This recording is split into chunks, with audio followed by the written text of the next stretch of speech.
احمد صاحب احمد دہلی سے سوال کرتے ہیں، منگنی کرنا کیسا ہے؟ کیا منگنی کی دعوت میں جا سکتے ہیں اگر گھر کے افراد ہی شامل ہوں؟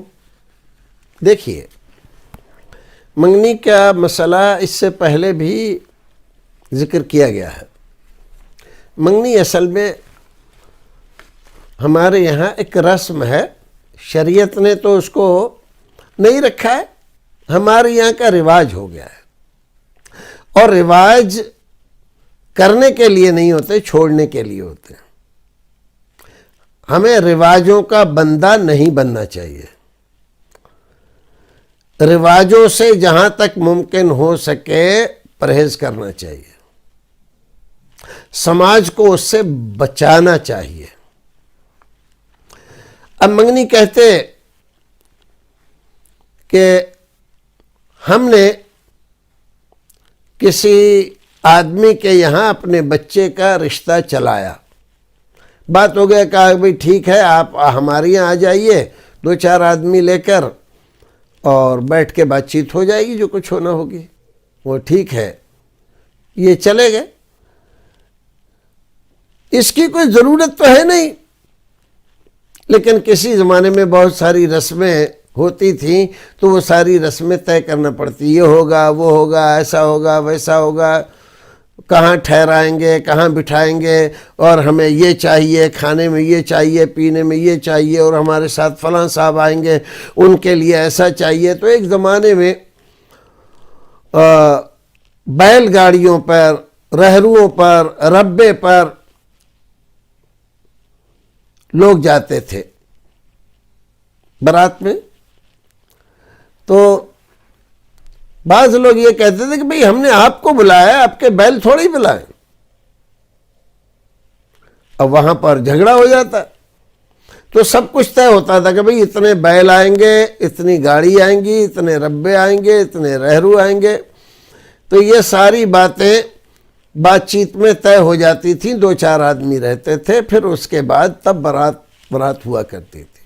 اسی طرح سے یہ منگنی کا سلسلہ یہاں شروع ہوا۔ پہلے تو کچھ خاص لوگ ہوتے تھے، خاص طور سے نائی کہلاتے تھے، وہ لوگ جاتے تھے سب رشتے دیکھنے کے لیے، بات چیت کرنے کے لیے، اور وہی طے کرتے تھے۔ پھر اس کے بعد یہ مسئلے آگے چلتے تھے۔ اب وہ ظاہر ہے کہ وہ چونچلے رہے نہیں، کیونکہ لوگوں کی مالی حالت ویسی رہی نہیں، زمینداریں ختم ہو گئے، نوابیاں ختم ہو گئیں، جو ان تمام چیزوں کا سبب تھیں۔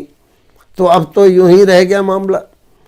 تو اب منگنیوں کی رسم لوگوں نے نکالنا شروع کی ہے، اور بعض شہروں میں، خاص طور سے دہلی میں، منگنی اتنی خرچیلی ہو رہی ہے، اتنے اہتمام سے کی جاتی ہے کہ اچھی خاصی شادیاں اتنے خرچے والی نہیں ہوتی جتنا خرچہ منگنی میں اٹھ جاتا ہے۔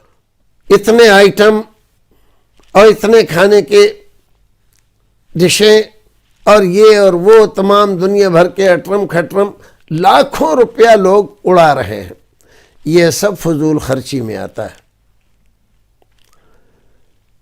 ایسے وقت میں جب ہماری قوم کے بہت سارے افراد روزانہ بھوکے سوتے ہیں یا ایک وقت کا کھانا پاتے ہیں، بچے غذائی قلت کی وجہ سے ان کی بڑھوار نہیں ہو پا رہی ہے، اور وہ زندگی کی گاڑی کو کھینچنے سے معذور ہو رہے ہیں، ایسے میں ہم اتنے سارے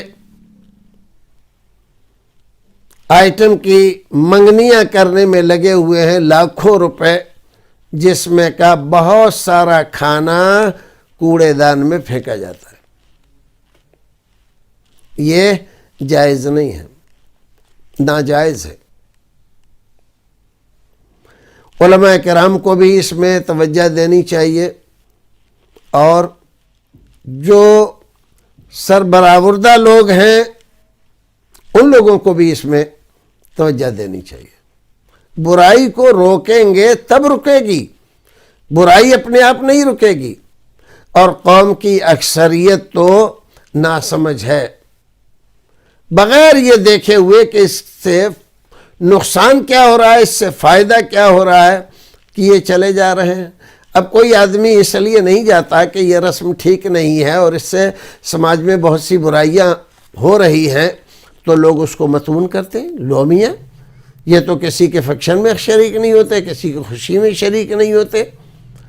اچھا، اب اس کو اتنا ٹارگیٹ کیا، لان تان کیا کہ وہ شریک ہونے لگا۔ اب کل کو اس کی بچی کا رشتہ ہوا ہے تو اب لوگ اس پہ دباؤ ڈال رہے ہیں کہ بھئی منگنی کرو۔ وہ کہہ رہا بھی میں نہیں، اس کو صحیح نہیں سمجھتا، میں کیوں کروں؟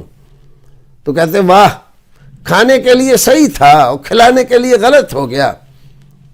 اب دیکھیے، اب دوسرے انداز سے پکڑ رہے ہیں۔ شیطان ایسا لوگوں کے پیچھے پڑا ہوا ہے کہ انہیں ہر حال میں غلط چیز کا عادی بنا دیتا ہے۔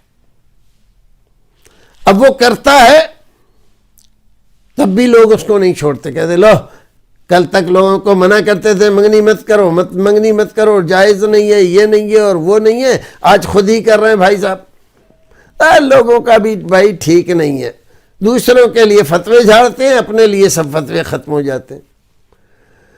اب اگر نہ کرے تو بھی لوگ نہیں چھوڑتے اس کو، کہتے ہیں لو کھانے کے لیے جائز ہے، کھلانے کے لیے جائز نہیں ہے۔ لوگوں کی بھی عجیب حالت ہو گئی ہے، کھانے تو پہنچ جائیں گے خوب چوڑے ہو کر اور خوب لمبے لمبے ہاتھ کر کے کھائیں گے، اور کھلانے کا جب موقع آیا تو اب فتوے لیے بیٹھے ہوئے۔ ارے جینے دو یار، لوگوں کو جینے دو، کیا کر رہے ہو؟ برائیوں کے لیے آدمی کا جینا مرنا سب دشوار کر دیا تم نے، نہ اس کو ایسے چھوڑتے ہو نہ اس کو ویسے چھوڑتے ہو۔ یہ جو لوگ بھی بڑی بڑی مہنگی منگنیاں کر رہے ہیں یہ سب مجرم ہیں، سماج میں برائی پھیلانے کا ذریعہ اور سبب ہے، سماج کو مصیبتوں اور پریشانیوں میں پھنسانے کا سبب ہے۔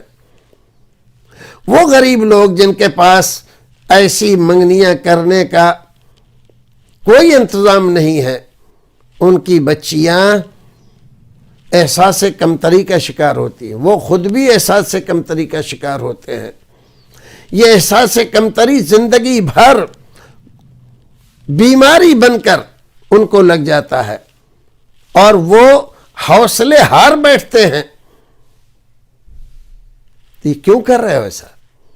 مت کرو، مت کرو۔ اس پیسے کو بچا کر رکھو، تمہارے کام آئے گا، تمہارے بھائیوں کے کام آئے گا، تمہارے سماج کے کام آئے گا۔ ایسی بے دردی سے جو دولت لٹا رہے ہو یہ صحیح نہیں ہے۔ اللہ رب العزت ہمیں اور آپ کو نیک عمل کرنے کی توفیق عطا فرمائے۔